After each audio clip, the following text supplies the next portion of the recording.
Madhapur zone के हदूद मियाँपुर में बंदूक के साथ घूमने वाली एक 3 रुकनी टीम को पुलिस ने गिरफ्तार कर लिया।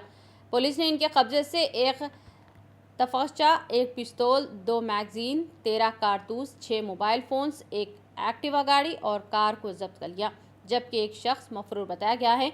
माधापुर डीसीपी शिल्पा वेली ने बात करते हुए कहा कि ये टीम बंदूक के साथ गश्त करने की पुलिस को इत्तला मिली। इसके बाद पुलिस ने मोटर गाड़ियों की तलाशी के जरिए इनको गिरफ्तार किया और उन्होंने बात करते हुए मजीद तफसीलात बताई। सोटी माधापुर वालों కలిసి వెహికల్ చెకింగ్ కండక్ట్ చేయడం జరిగింది। ఈ వెహికల్ చెకింగ్లో మీడియేటర్స్ కూడా పెట్టుకొని చెకింగ్ చేస్తున్నప్పుడు ఈ స్వాన్ లెర్నార్డ్ అని చెప్పి అలియాస్ కన్నా ఇతను ఇంతకు ముందు 5 కేసెస్లో ఇన్వాల్వ్ అయి ఉన్నాడు। 3 కుకట్పల్లి, 1 గచ్చిబౌలి అండ్ 1 అంబర్పేటకు సంబంధించిన ప్రాపర్టీ ఆఫెన్సెస్, అట్లనే అటెంప్ట్ మర్డర్ కేసులో కూడా ఇన్వాల్వ్ అయి ఉన్నాడు।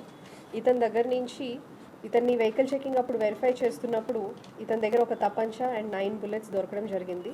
అట్లనే ఇతన్ని వెరిఫై చేసిన తర్వాత ఆ క్రమంలో తనతో పాటు ఈ A2 and A3 Chintakindi Sairam and Gopagani Sai Krishna అని చెప్పి వీళ్ళిద్దరూ కూడా వెనకాల ఇంకొక బలెనో కార్లో వస్తున్నారు। వాళ్ళ దగ్గర కూడా ఒక పిస్టల్ అండ్ బుల్లెట్స్ ఉన్నాయని చెప్పడంతో వాళ్ళని కూడా